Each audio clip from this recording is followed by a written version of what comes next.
Good afternoon, Nebraskans.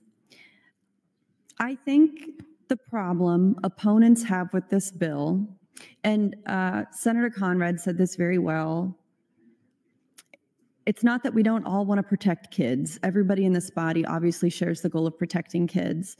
The problem is that everything is obscene to you people. Everything scandalizes you. You think that there's a spectrum between, what you're comfortable with, what you're okay with your kids consuming, this and that. You would be scandalized by two men holding hands. Like the things that you can't tolerate, that you're uncomfortable with, they are not normal. It's not normal, the things that are obscene to some of you. And, actually, in my view, there's nothing that my child could find in a library, whether it's a public school library or the public library in Omaha or whatever, that I would be upset to have in my home. Honestly, we should be saying, thank God if these kids are in the library at all. If someone told me when I was 14, 15 years old that if I read Lady Chatterley's Lover, there would be a sex scene, I would have read that so fast. And every other book too, Ulysses, all of these books that have been on banned book lists. And I think for any generation, any of you when you were 14 or 15, you would say the same thing. It's just part of growing up. It's curiosity, it's literature, it's art.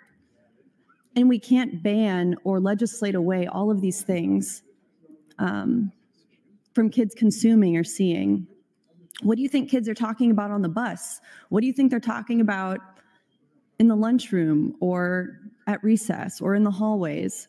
I've got a teenager. On Saturday, we had a sleepover with 5 kids, and, I don't know if they know this, but I could hear what they were talking about. Was it all appropriate? No. Was it age appropriate? Yes, it was age appropriate, and it was the same stuff, if not better, than things that I was talking with my friends about at that age, and I'm sure the same goes for all of you in this room. When we just have such different thresholds for what obscenity is to all of us personally that we cannot pass legislation like this. This can't live in our statute in Nebraska. And what this is really about, I believe, for the introducer is just opposition to sex education as a whole. It's about the introducer and some of the supporters, people like Kirk Penner, whatever his name is, being so scandalized by anything sexual at all, which I think betrays a psychological problem, honestly, that we're so uncomfortable with these kinds of things that are very, very normal for all humans. But that's actually what got me involved in politics in the first place. In 2015, which now feels like a longer time ago than it feels like in my mind, I was involved with Omaha Public Schools and Planned Parenthood and the Women's Fund in the effort to update the comprehensive sex education curriculum in Omaha Public Schools.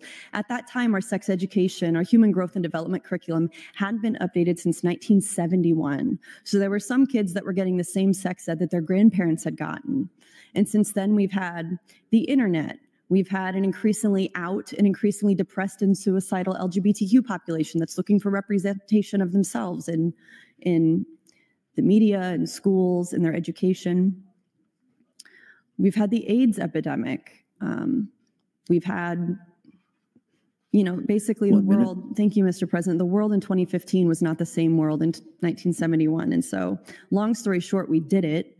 We did update the sex education curriculum, and it was very hard, sometimes even violent, some of these hearings. And it really mirrored what you saw at the state level when the State Board of Education was trying to do the same thing.